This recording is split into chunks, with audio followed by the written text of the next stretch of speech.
Hi, I'm Sophia Mitchell. I'm in Psych 360 101 course at Concordia University, St. Paul, and this is my overview of a case from the Casebook and Abnormal Psychology book by Timothy A. Brown and David H. Barlow from 2017. So the case that I chose was case number 3, which was adolescent social anxiety disorder, found on pages 32 through 44. So this case overviewed Bonnie Emerson, who was a 15-year-old Caucasian girl diagnosed with social anxiety disorder. So during her initial appointment by the psychologist in this case study, Bonnie stated that she would get nervous about everything, particularly things at school and doing anything new, which was quoted on page 32. Additionally, she stated that most of her fears and avoidances were due to worrying about saying or doing the wrong thing, which would cause others to judge or criticize Bonnie. And this fear of criticism is a main component of this disorder. She was evaluated separately from her parents, which is pretty standard for adolescents. And her parents had indicated that her anxiety and anxious behaviors were actually worse than Bonnie had described in her own interview. So, for example, her parents informed the clinical psychologist that they had recently at the time had friends over for a gathering, which had caused Bonnie to experience a severe panic attack just from the amount of people, and consequently she had locked herself in her bedroom until everyone left, and they described this as sort of the last straw before they started reaching out for treatment for Bonnie. So despite all of that, she had lived in a happy and supportive middle-class family of 4 with a sister, and there was no history of anxiety disorders or issues within her immediate family. However, her parents did state that Bonnie had been shy since birth, so there may be a personality trait that caused her to be shy, and it may have been easier for anxiety disorders to be triggered for her through the environment. So in the clinical history section of the case study, it was noted that her parents pushed Bonnie to be more social when they noticed the social anxiety, and unfortunately that had an adverse effect. So some of the activities Bonnie avoided out of fear included speaking up in class, writing on the blackboard, talking to school administrative staff or strangers even, and performing in her school band, even though she was good at playing the flute. Additionally, Bonnie would not talk on the phone or order or pay for food for herself, and instead she had her sister do all of that for her. So Bonnie was also noted to be very self-critical of her looks, even though she was described as being good-looking. So those are all pretty common symptoms or problems that people with this disorder experience. So there are various forms of treatment for social anxiety disorder, or SAD, including exposure therapy, cognitive behavioral therapy, or CBT, social skills training, and certain medications such as serotonin-specific reuptake inhibitors and monoamine oxidase inhibitors, and those were just all ones that were listed in this book, but our textbook goes over those ones, but a little bit better. So in Bonnie's case, she completed a treatment program that combined both the cognitive techniques, or CBT, and the situational exposure, which this book quoted research stating that that was the most effective treatment for social anxiety disorder. And furthermore, the program Bonnie was in was a 16-session group format intended to expose Bonnie and the other participants in a social setting with the treatment, which was found to be pretty more of a standard to do it in a group session, just because the social aspect obviously is the major component in this disorder. So it's really important to have a professional be able to create this safe environment and be able to help coax them through these social settings in this professional educational environment for them. So there were multiple thinking critically questions in case 3, and these were found on page 44. So the first one was, in the case of Bonnie, many persons experience mood disorders, such as major depression, during the course of their SAD. Why do you think this is the case? So social anxiety often makes daily activities hard to accomplish, as we are almost always in social environments, obviously. Because of this, social anxiety can be hard to overcome and leads to low self-esteem and low self-confidence as well. And these can also trigger depression.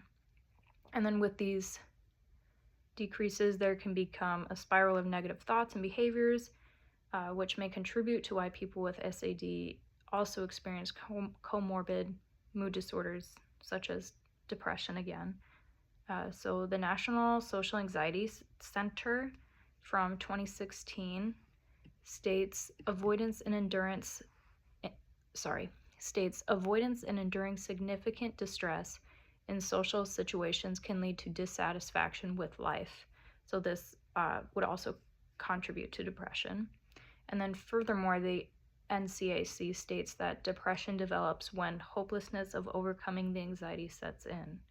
So with how just difficult this can be to deal with in your daily life, hopelessness is pretty easy to reach a point of, and so depression is more likely to develop.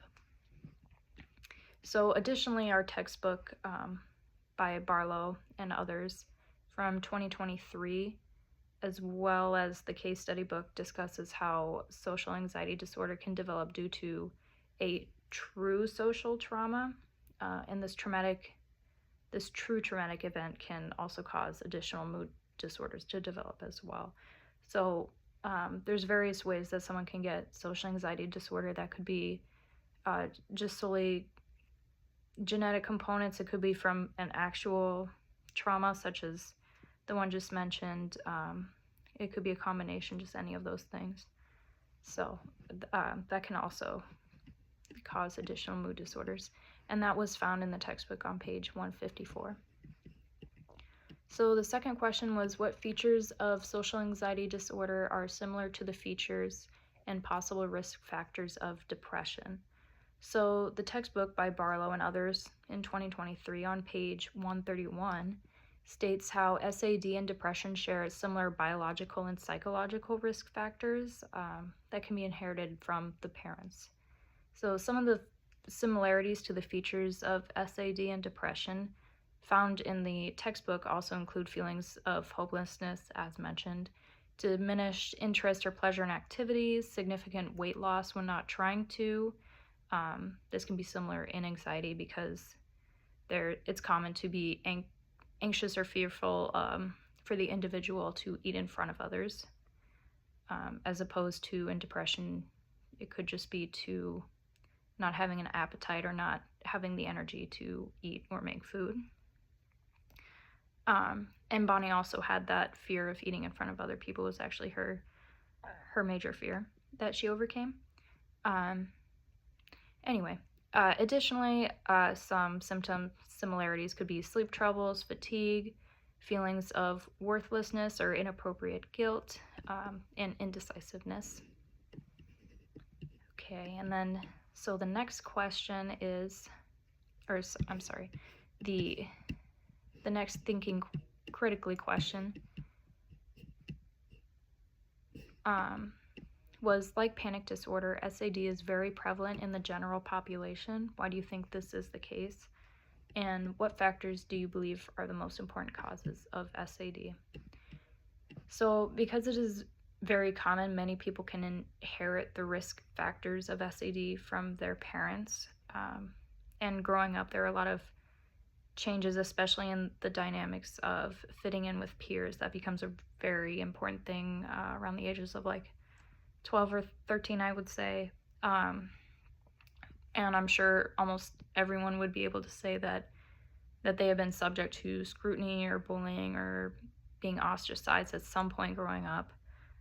So I think just because that's just almost an inevitable part of growing up, and that can combine with having genetic risk factors or personality risk factors, and just the combination of all those just variations of how to develop SAD makes it just as common as it is.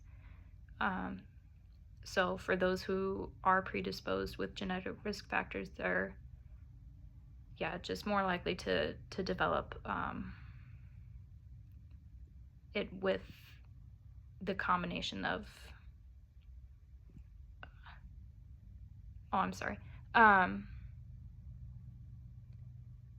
and then there can just be additionally just a large prevalence of traumatic social experiences at this stage in their adolescence, so that may contribute to the increase in social anxiety disorder, or the common occurrence of it.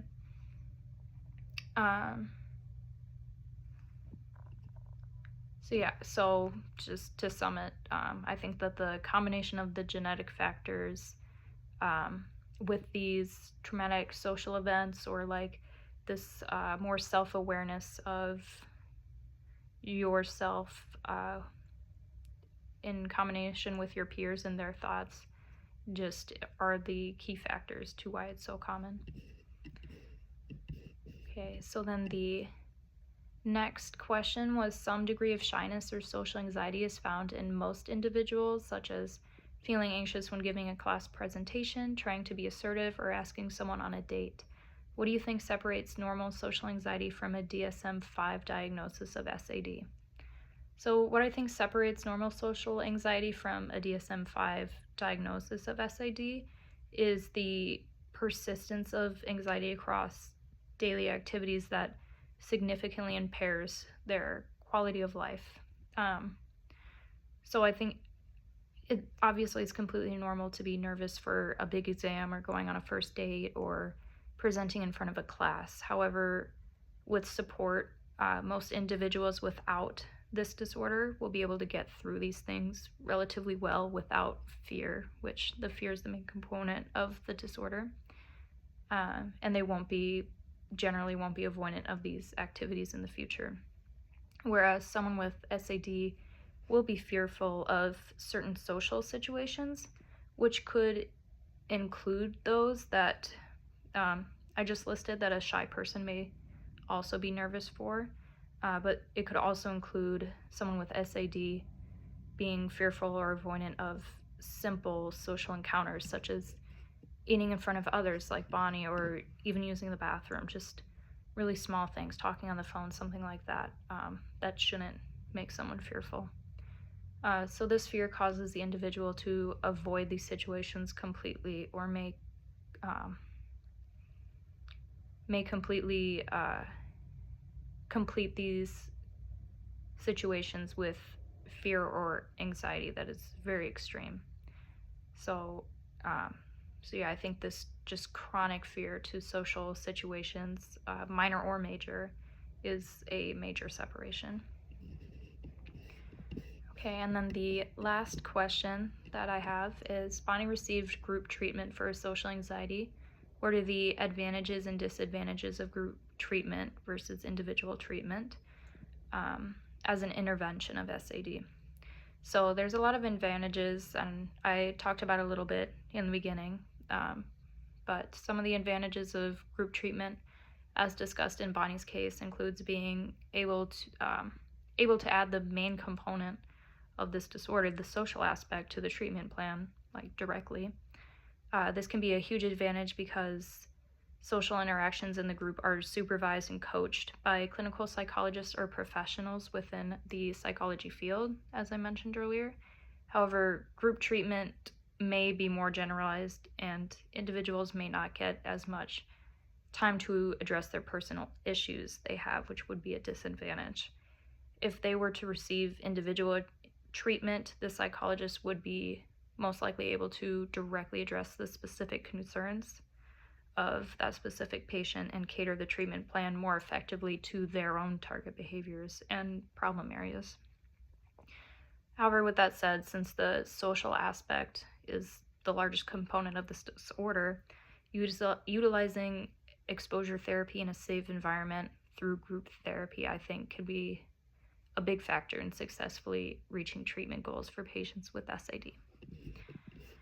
So this was my case overview on case 3 by Sophia Mitchell. Thank you.